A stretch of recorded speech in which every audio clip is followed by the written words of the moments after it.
Portanto, a lepra de Naamã se pegará a ti e a tua descendência para sempre. Então saiu de diante dele leproso, branco como a neve. Diga comigo assim: Geazi é atacado de lepra. O que o Senhor tem para nos ensinar nessa noite? O que Deus tem para acrescentar na nossa vida nesta noite, para que a gente possa sair daqui com uma revelação nova?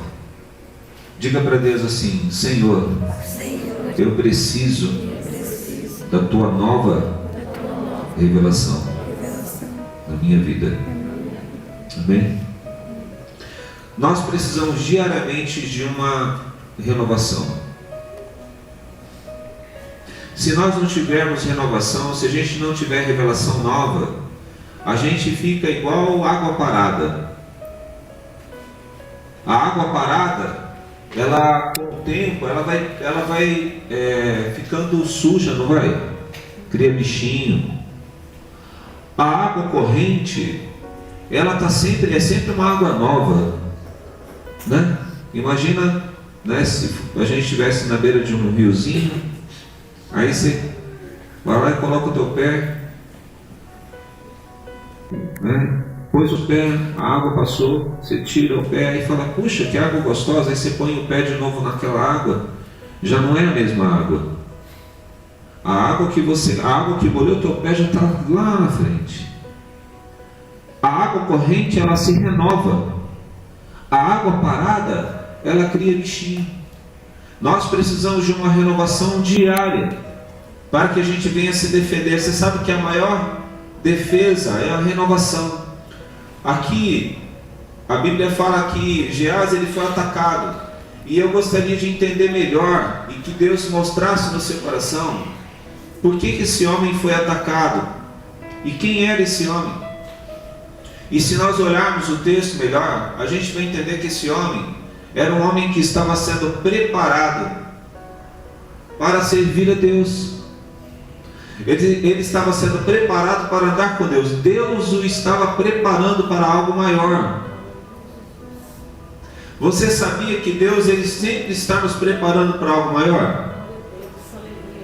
Ele sempre está preparando a gente para algo maior. Sempre. Até quando a gente vai crescendo, né?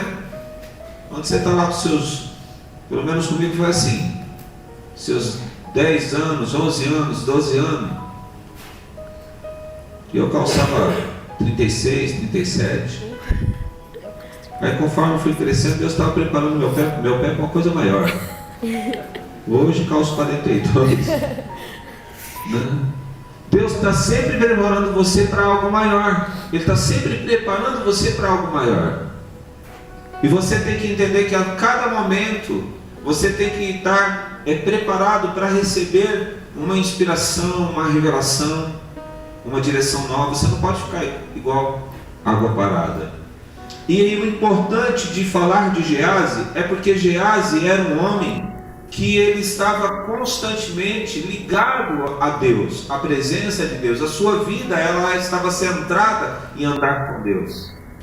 E a gente é assim, a gente começa a andar com Deus e parece que chega um momento da nossa vida, independente do tempo de igreja, que existem alguns assuntos, algumas palavras, alguns textos bíblicos que antes mesmo do pastor falar sobre o texto, você já tem a sua própria interpretação, porque você já viu aquele texto. Quando eu fico preso àquele conhecimento que eu carrego, eu me torno uma água parada. Eu me torno uma água parada porque eu já conheço a história. E como eu já conheço, eu já tenho uma interpretação e eu não deixo o Espírito Santo trazer uma nova interpretação ou uma nova revelação. Então, quando se fala da cura de Naamã, e você vai dentro do texto em que era um comandante, e que ele ficou leproso, e todo o dinheiro que ele carregava não o curava, então ele foi dentro da história, levado ao conhecimento de que havia um profeta em Israel que tinha essa intimidade com Deus, e ele vai até esse profeta e ele então recebe a cura dentro de um procedimento que o profeta traz para ele.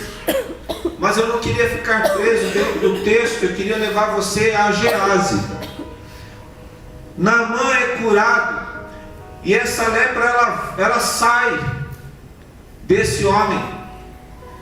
Mas no momento em que Gease ele alguma coisa o encanta, ele acaba cobiçando algo que está fora da ordem de Deus. Ele vai às escondidas mudar aquilo que o próprio profeta disse que não era para fazer. O comandante fica tão agradecido pelo profeta que ele então oferece riquezas, e o profeta não aceita aquelas riquezas. E Gease está ali, ele está escutando tudo aquilo, ele está vendo tudo aquilo, ele viu a cura. Ele é um homem que anda ali com o profeta e está sendo preparado por Deus por uma coisa maior. Só que eu não sei, aí é que a gente entra na nossa vida nesse momento. Eu não sei o que leva Gease a ter um pensamento diferente do pensamento de Eliseu. Por que eu digo isso a vocês? Porque Gease, ele tem uma vida com Deus, ele busca o mesmo Deus de Eliseu. E o fato dele estar junto de Eliseu significa que Eliseu está ali na figura de homem, ensinando um ao outro, na figura de ser humano, ensinando outro ser humano a andar com Deus. Eliseu está fazendo um papel importante na vida de Gease, porque Eliseu ele precisa transferir para Gease aquilo que Deus deu a ele. E Gease ele vem ali junto do profeta, e o profeta diz algo e Gease diz outra coisa contrária àquilo. Eu fico imaginando Gease olhando tudo aquilo e as falas, porque ele não está numa posição de decisão. E no momento que o profeta fala, você não precisa dar nada, e Naamã vai embora com toda a sua riqueza, alguma coisa muda na vida de Gease. E ele resolve ir atrás de Naamã, e ali ele para Naamã no caminho e fala, olha, sabe aquele dinheiro que você ofereceu? Pois é. E aí ele inventa uma história e Naamã dá uma parte de riquezas. E aí ele volta para a igreja, né? Ele volta. E aí Eliseu chega até ele, é o texto que nós lemos, né? Onde você foi? Eu não fui para lugar nenhum. E aí, resumindo a história, a lepra que saiu daquele comandante, eu fico imaginando espiritualmente esse negócio acontecendo. Porque a Bíblia fala que o diabo fica 24 horas ao redor da gente, procurando uma ocasião para entrar na nossa vida. E no momento que o profeta olha para Gease e fala, olha, meu filho, você acabou de ter a consequência do teu pecado. O teu pecado gerou uma consequência. E você, nesse momento, se tornou uma pessoa leprosa. E além de você se tornar uma pessoa leprosa, você ainda está levando esta lepra para a sua descendência, para dentro da sua casa, para dentro da sua família. E aí a gente vê no finalzinho que a Bíblia relata que Gease, então, ele fica leproso, né? Ali na frente de Eliseu, por causa de uma decisão errada.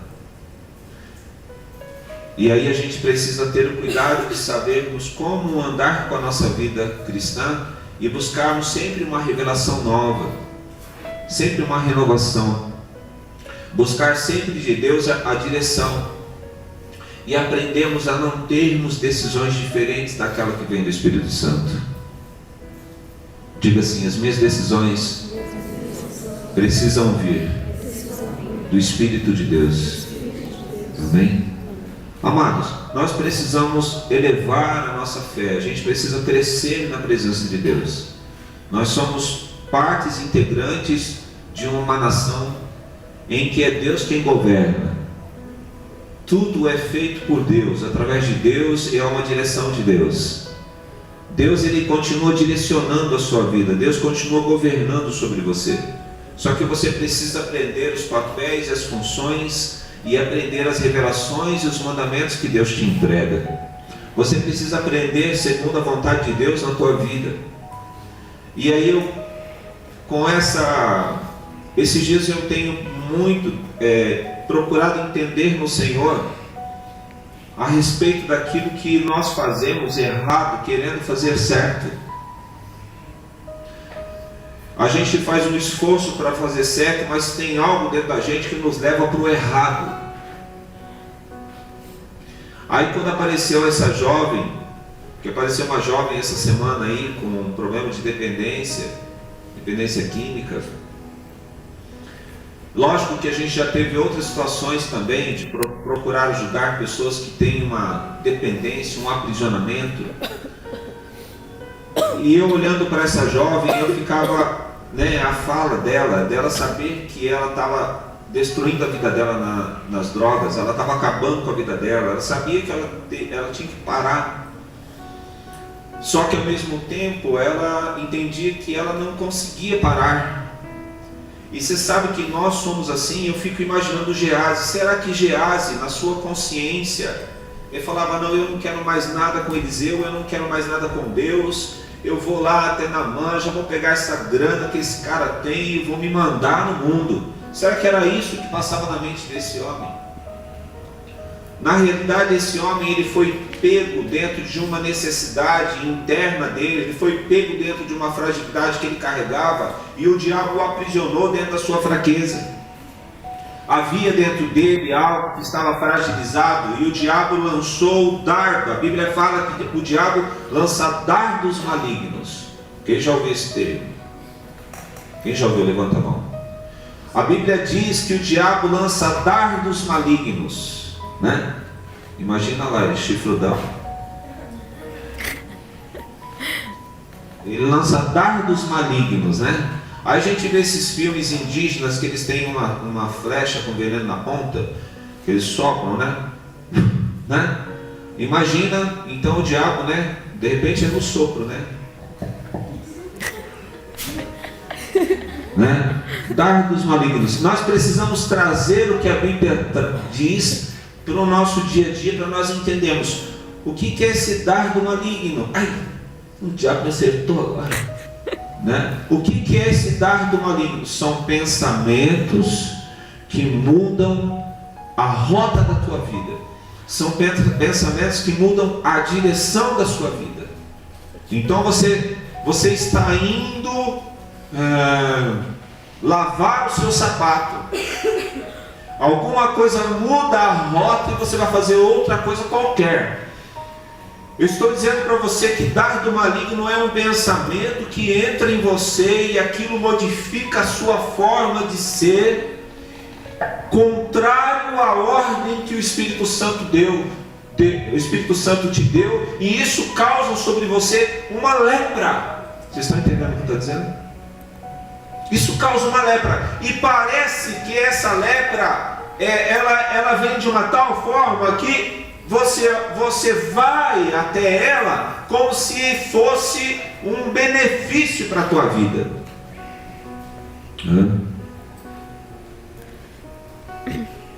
Estou com o lugar atrasado, cara, estou a fim de comprar um carro, puxa, o dinheiro que na mão ofereceu para Eliseu. Deixa eu ver, eu pago o aluguel atrasado, dá para entrar no carro. Aquela roupa lá, aquele terno, dá para comprar um terno. Parece ser uma bênção. Mas se estiver fora da ordem de Deus, é uma lepra. Você consegue entender o que eu estou dizendo a você? Amém. É uma lepra. Só que o diabo, ele vem de uma tal forma sobre a nossa mente, que aí a gente corre um risco, a água parada vem criando um bichinho, e você se torna leproso. Mas você não quer ser leproso. Você pode ter certeza. Ei, preste atenção. Você acha que o diabo ia chegar na cabeça de Gease e falar assim: Gease, eu tenho uma lepra fina para você hoje. Você vai ficar leproso, mas não é uma parte do corpo não, rapaz. Você vai ficar leproso assim, tudo. Lepra total. Né? Você acha que o diabo ia dizer isso na cabeça dele? Você acha que é isso que o diabo coloca na nossa cabeça? Não é. Ele dá uma contra-ordem daquilo que é o Espírito Santo na tua vida para te levar a um aprisionamento. E aí nós precisamos aprender a viver a palavra de Deus, buscar sempre uma nova revelação, uma inspiração. A gente tem que estar debaixo daquilo que Deus está trazendo para nós. Nós não podemos mudar a rota, porque senão a gente acaba, em vez de estarmos aptos ao que está vindo, a gente é reprovado. Vocês estão entendendo? E aí Gease, ele perde aquilo que ele estava construindo com Deus. E nós precisamos guardar a que Deus tem dado. E aí eu queria te dar, na verdade, eu queria tocar em mais 3 pontos para a gente fechar a palavra.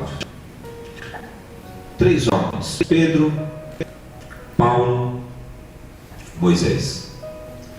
Se a gente olha Pedro, a gente vai olhar Pedro, a história de Pedro, a vida de Pedro.